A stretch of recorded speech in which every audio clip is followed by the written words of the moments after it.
Akko here, welcome to a little short video tutorial on the automated manufacture of Botania Livingwood and Livingstone using Steve's Factory Manager. This is a viewer request. I've had 2 or 3 people ask me to do this, so I want to chuck this together really quick. Now, I can't take all the credit for this. This is pretty much a design that Direwolf20 used on his Forgecraft series. I've done it slightly different. Instead of having it combined into one, I'm actually using 2 separate ones, one for the wood, one for the stone. And instead of doing it on a chest with the amount of completed stuff in, I'm just doing it from barrel, so you end up with a full barrel of stone or wood, and it'll always auto replace, as you can see there. So first things first is I'm using jabber barrels, and because I'm just doing this in a creative single player, I've got the creative upgrade in there. So this is just an infinite source of wood. That's an infinite source of stone. In your survival play, you would want a tree farm feeding into that barrel, or a ignis extruder feeding stone into there, or whatever. So just so you know that you actually need a source of wood and stone for this. This doesn't magically create these from nothing. So there we go. We've got a barrel there with them in, and I've got a barrel over here. So what I'm going to do is I'm going to do a basic setup here, and then I'm going to explain why this is slightly different. This is what I use in World. This is going to be a little bit more basic. First thing we need is a machine inventory manager. Easy enough. Basic Steve's Factory Manager block, and easy enough to craft as well, just like that. And we're going to want some inventory cable, and we're going to want some block gates. Inventory cable is also very easy to craft, and a block gate is just inventory cable combined with dispensers and iron pickaxes to get your block gates. First thing I'll do is lay a cable down, and I'm now laying a cable under there, and place our inventory manager on top of that.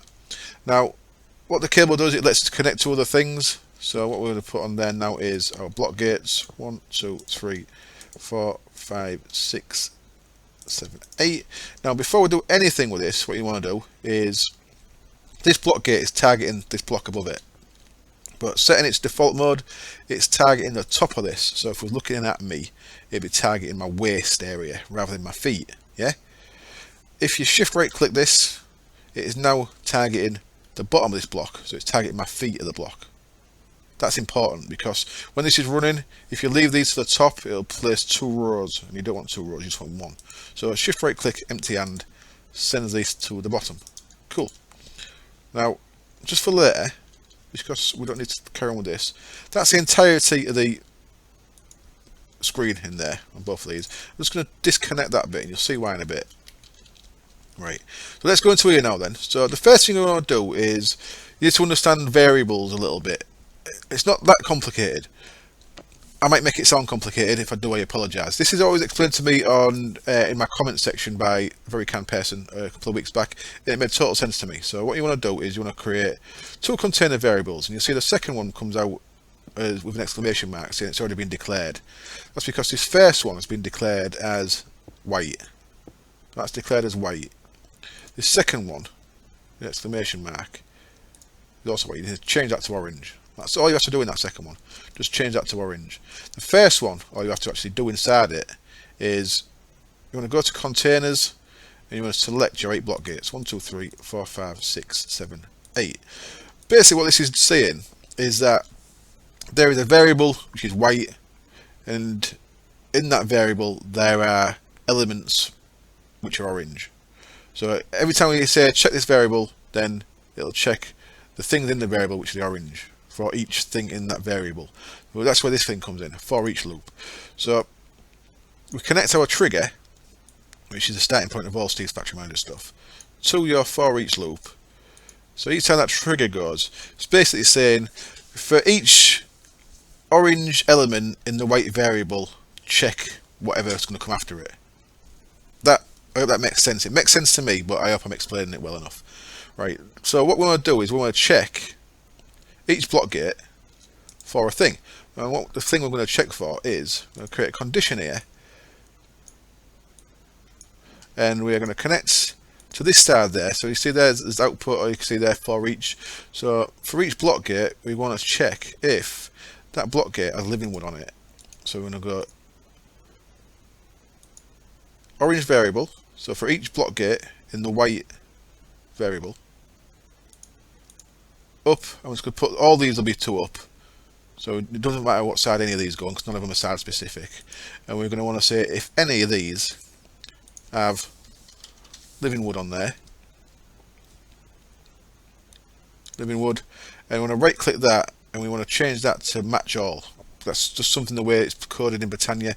You need to have that match all. So that's saying if there's any living wood on there, we want to either do a thing if it's true or a thing if it's false. We've got no living wood on there, so it's false now. So we'll start with a false condition. So we're going to want a input and a output. So if that is false, we want to get some oak wood from our barrel and we want to place it onto the block gates, yeah? So that's false. We want to say from our barrel, which is at minus 797. So from the barrel, that's at minus 797. So that one, again up, we want to get one piece of oak.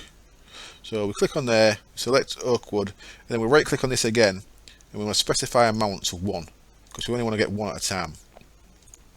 That's that bit done. And we're going to output it, easy enough, to our orange variable, to our elements. And of course you need to select up on that as well. There we go. And as you can see, it's now just placed 8 oak logs onto there, because that condition was false. It's still false, but there's blocks there, so it can't do anything else. Yeah? Now we need to do a condition if it's true. So again, just want an input and an output. If it's true that there is living wood there, we want to say from our orange variables, again up, grab living wood. You don't have to do a match all bit in this. Just leave it like that, and that's all you need to do in that. Grab living wood and output it to the other barrel, which is the one at 799, and up. Cool. And that's it. That's all done. You see there, we have now got 8 living wood in there, and it's placed 8 more oak. So that's the entirety. So you have your variables set over there for your for each loop. Your condition is living wood there. If there's not, place new wood. If there is living wood there, take it. Easy, done, cool.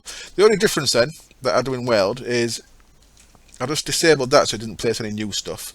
So you can see these things. These are called advanced cable clusters. Now, all this does is, if you remember here, we had to place the inventory cable underneath.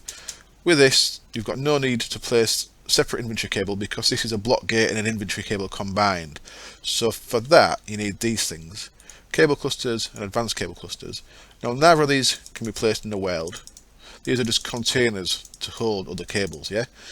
The cable cluster is the basic unit there, using inventory cable and 3 ender pairs.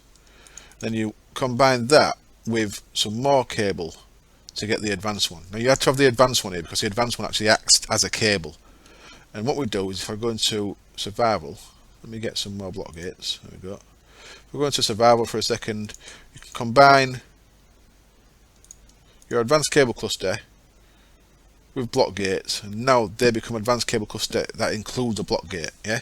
So if you've got 8 of them, and easiest way I guess is if I disable this and let these all turn into wood. In fact, let me just break them. So disable the placing of new stuff. Just keep things tidy. Did I just destroy? No, they're there. Cool. So I'm going to come under here. I'm going to get rid of all this. We've not actually changed the inventory manager itself. I'll get rid of all this and replace that bottom row with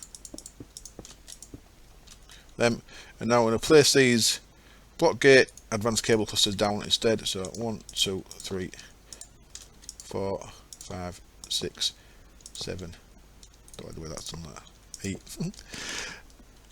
There. So all we need to do in here, the only thing we need to do in here is to redeclare this white one to the new containers. So now select 1, 2, 3, 4, 5, 6, 7, 8. Now what I've done on purpose here is I've not done that shift right click thing, just to show you it. So if I go like this now, we're going to get, see that, to the top row and the bottom row. We don't want it to do that. Let's disable that.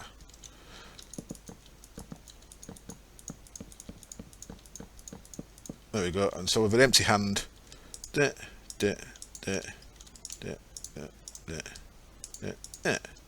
Done 8 of them.